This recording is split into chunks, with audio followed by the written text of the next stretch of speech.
ఏం లేదు, మా డాడీని కలవడానికి వెళ్ళాము. ఆయన డోర్స్ అవన్నీ లాక్ చేసుకొని లోపల ఉన్నారు. ఆ లేడీ కూడా అక్కడే ఉంది. మేము ఆయనతో మాట్లాడడానికి వెళ్దాం మాట్లాడడానికనే కాదు, మా డాడీతో కలిసి ఉన్నామని మేము వెళ్ళాము.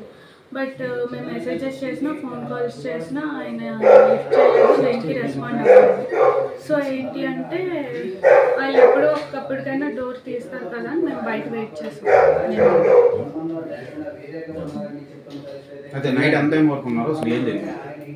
నైట్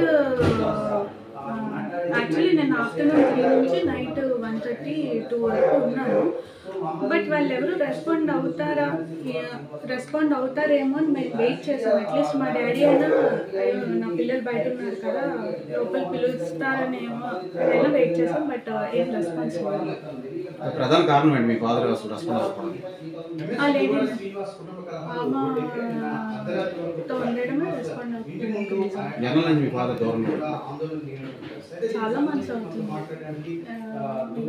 లాస్ట్ ఇయర్ నుంచి దూరంగానే ఉంటుంది. ఈ మధ్యకాలంలో మీరు కలవడానికి వెళ్ళాం. లాస్ట్ ఇయర్ వినాయక చవితి అప్పుడు మాట్లాడడానికి వెళ్ళాం. అప్పుడు మా డాడీ వాళ్ళ బ్రదర్ అండ్ వాళ్ళ మదర్ ఏం చేశారంటే మమ్మల్ని లోపలికి రానివ్వకుండా మేమేదో వాళ్ళకి అటాక్ ఇస్తున్నాం అన్నట్టు క్రియేట్ చేసి మా డాడీతో కలవనివ్వకుండా చేసేది. సో ఆ తర్వాత మళ్ళీ మేము ఫోన్లో మెసేజెస్లో కాంటాక్ట్లో ఉన్నాం కానీ ఆయన ఏం రెస్పాండ్ అవ్వలేదు. సో నేను వెళ్ళాం కలవడానికి. Please subscribe Pragna Media. Please like, share, subscribe to Pragna Media. Pragna Media, please do like, share and subscribe. Please subscribe to Pragna Media. Please like, share and comment if you like the video. Pragna Media.